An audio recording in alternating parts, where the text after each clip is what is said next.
Mañana, en un juicio abreviado, Francisco Frey reconocería sus culpas en la millonaria estafa contra su hermano, el expresidente Eduardo Frei Ruiz-Tagle. Mega Reportajes tuvo acceso a las declaraciones de ambos. Claro, ¿y cómo se fraguó esta estafa? ¿Qué motivó esta traición al interior de una de las familias más reconocidas de la política chilena? Todo lo vamos a revisar en el reportaje de Javier Pontillo y Mario Rosende. Conocer por su propia voz y por su propia declaración lo que hizo es tremendamente doloroso. Muchos conocen la historia, pero nunca nadie ha accedido a las declaraciones de un caso emblemático. A mi juicio, después de leerla, independientemente que da mil razones, que le fue mal, que estaba enfermo, varias argucias, no deja también de atacar a su propio hermano. 3 documentos donde se explica la estafa que sufrió Eduardo Frei a manos de su hermano, detalles hasta ahora desconocidos, una declaración para el entorno del expresidente tardía. Quisiera detallar falsedades que se han dicho sobre mi persona y los hechos de la causa. Son las siguientes. Jamás le dije a Eduardo Frei las palabras «Nadie mejor que yo para cuidar tu patrimonio y tus intereses». No sé de dónde Eduardo sacó esta frase. Si yo sé que mi versión es la verdadera, lo primero que hago es introducirla y probarla al comienzo, o por lo menos muy al comienzo, ¿no? Y no puedo pretender que se me crea después de 3 años. Francisco, el hermano regalón, fue elegido para administrar los dineros de Eduardo Frei en la empresa Inversiones Saturno.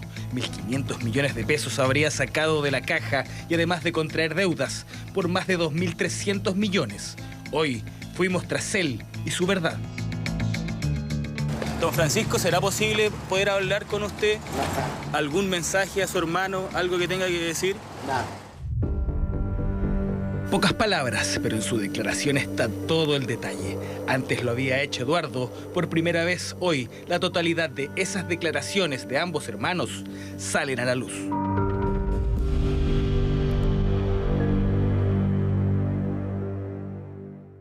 Un corazón puro para actuar y un ejemplo permanente de limpieza moral en la vida privada se refleja en la vida pública. Bajo su impronta los criaron, bajo esas palabras crecerían, pero lo que depararía el futuro nadie lo sabría. Francisco para Eduardo era su hermano menor. La memoria emotiva de una vida juntos aparece como una condena dolorosa, más allá de los alcances legales. Los recuerdos de la casa museo del padre de ambos y hogar de ellos en la niñez y juventud hoy se confunde con la dureza del presente, que habla de firmas falsificadas, deudas y una danza de millones que impresiona.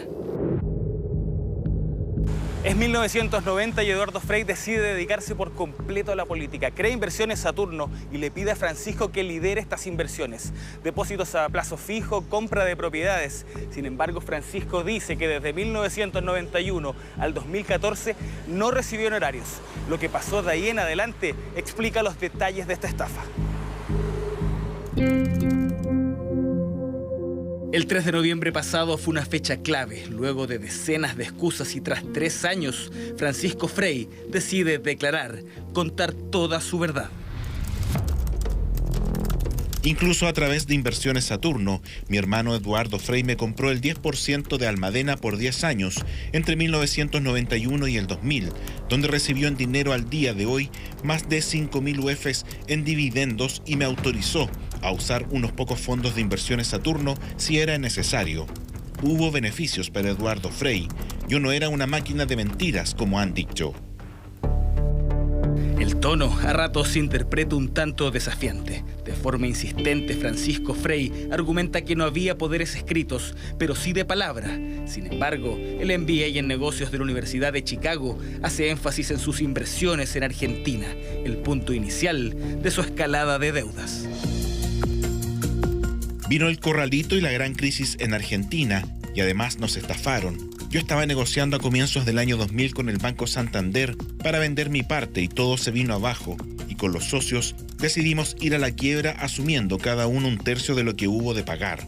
Todo esto me significó perder y aportar unos $5 millones a la quiebra de Almade, para lo que tuve que endeudarme personalmente y también en todas mis empresas.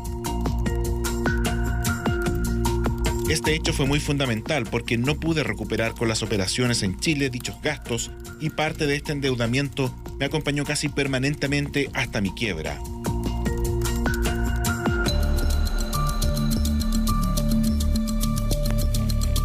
Fue tras este momento y durante muchos años que Francisco Frey, tal como él define, empezó una bicicleta. Trasladaba dineros hasta su empresa, Almacenes de Depósitos Nacionales S.A., Almadena, dedicada al bodegaje para pagar deudas. Vendió un departamento en Osorno, un terreno en Villarrica, todos propiedad de Eduardo Frey. Pero ¿qué pasó con esa plata?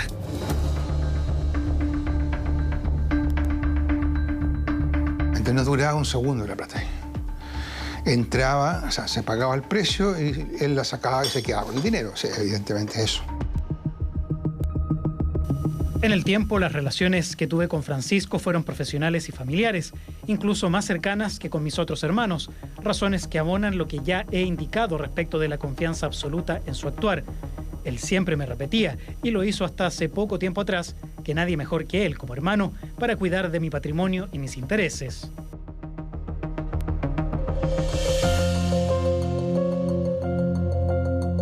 Francisco Frey declaró en 3 ocasiones. Ahí reconoce que falsificó la firma de Eduardo, cosa que fue ratificada en el peritaje caligráfico. Con esas falsificaciones se paseó por bancos y factoring pidiendo préstamos millonarios. Y respecto de las falsificaciones, bueno, evidentemente no se tuvo simplemente conocimiento de eso. Ahora, evidentemente, algunas entidades, factoring, etcétera, pudieron haber sido más acuciosos, por supuesto, al igual que los notarios, ya que recibían firmas que eran falsas y las autentificaban como verdaderas, en base a un carnet de identidad, una fotocopia de un carnet de identidad que era verdadero y que se había entregado para fines tributarios, para hacer declaraciones de impuestos, y que se usaba, digamos, como muestra para los efectos de autorizar pagarés, etcétera.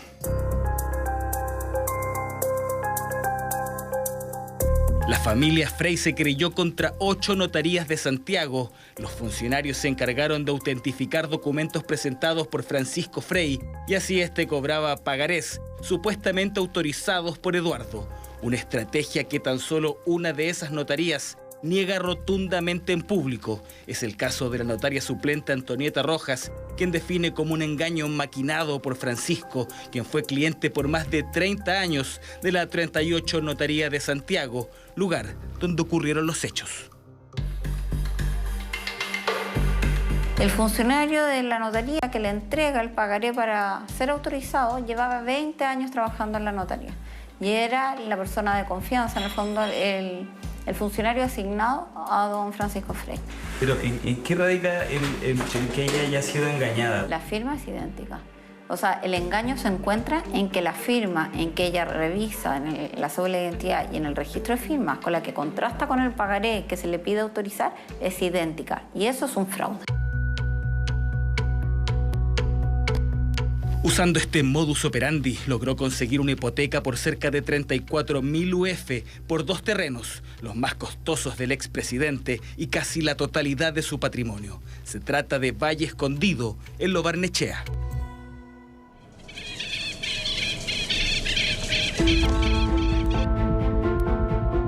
Un condominio exclusivo donde tiene casa don Francisco y alguna vez tuvo Marcelo Ríos. Pero para conseguir hipotecas habría falseado la junta de accionistas y los consentimientos de Eduardo Frey y Marta Larraechea, supuestamente en complicidad con otro imputado, Nicolás Frey, hijo de Francisco y director de Inversiones Saturno.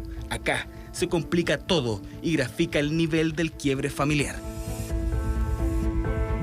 En cuanto a lo aseverado por mi hijo Nicolás, de que la Junta de Accionistas del año 2017 que autorizaba esta segunda operación no existió, que no se llevó a cabo, creo que no está en lo cierto y se confunde. Ignoro por qué lo dice así, no lo he conversado con él directamente. A su turno tampoco existió poder de Marta para representar a Nicolás, tal como él ratifica. Todo lo hizo porque su padre le puso la firma, le puso un documento ahí y en la mano, digamos, y lo firmó ahí frente a él, haciendo confianza en su padre. Es un ingeniero comercial, mayor de edad, y no llegar y firmar cualquier cosa, especialmente cuando si tú le lees te das cuenta que es algo que no es cierto. acto de comparación de una junta accionista autorizando una hipoteca, por ejemplo, en favor de un tercero, perdón, en favor de deudas del papá, y ves esto, una junta que no existió y que se sabe que no existió, a lo menos uno espera de un profesional que haga un reparo, aunque sea el padre que se lo está pidiendo. Somos adultos, ¿no? He sido víctima de un gran fraude. Nadie sabe qué pasa por la cabeza de Francisco Frey para llegar a cometer todo lo que hizo. Culpabilidad que dicen asumirá este próximo miércoles en un juicio abreviado. Sin embargo, en su declaración aparece algo que no deja de llamar la atención.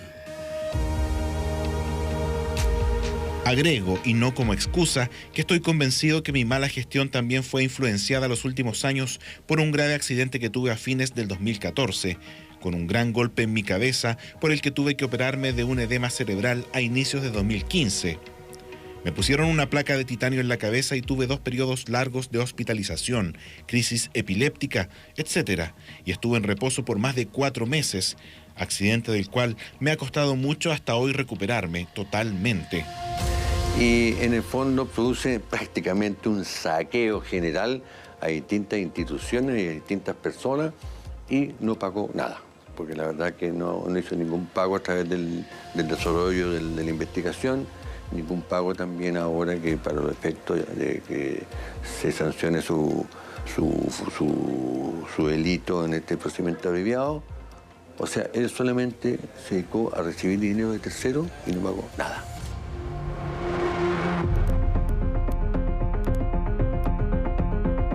Son tantas las aristas que enfrenta Francisco Frey y su familia, que hoy apareció en la Fiscalía Oriente por otra causa, junto a Ana María Parada, su esposa, y para algunos también cómplice de los intereses de Francisco por inyectar plata a su empresa.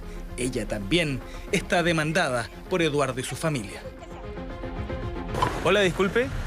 Quisiéramos hablar con usted un segundo. Sí. ¿Usted es la señora de don Francisco Frey? Soy la señora de Francisco Frey, pero no tengo nada. Solo queríamos saber cómo lo están pasando desde el punto de vista emocional todo este último tiempo. No le puedo decir, no voy a hablar nada. Ustedes comprenderán cómo lo hemos pasado, así que no. Muchas gracias. ¿Y un mensaje para la familia de don Eduardo? No, ninguno, de ninguna manera. Están súper cortadas las relaciones. Eso nomás, no le voy a decir más. Luego apareció Francisco Frey. No se le veía públicamente hace 4 años. Lo intentamos abordar en el auto. Francisco, ¿será posible poder hablar con usted? ¿Algún mensaje a su hermano? ¿Algo que tenga que decir? Se baja del auto, queremos saber su versión. Supuestamente este 15 de marzo será una fecha clave en este emblemático caso. Solo desde lo legal, saber si mañana va a reconocer la culpabilidad en este caso. ¿Algo que decirle a su hermano, a Nicolás también en todo esto? Esto no tiene nada que ver con mi hermano.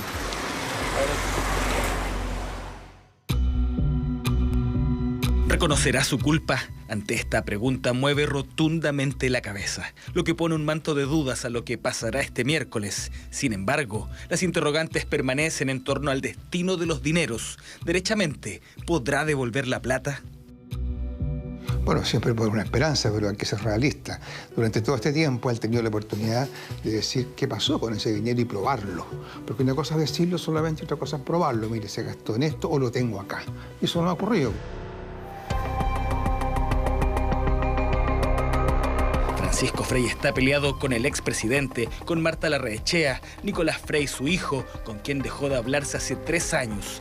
A eso súmele una infinidad de bancos y factoring que buscan recuperar las platas que creían haber prestado a Eduardo Frey. Y es que a veces una firma de alguien influyente parece capaz de defraudar a todo un sistema.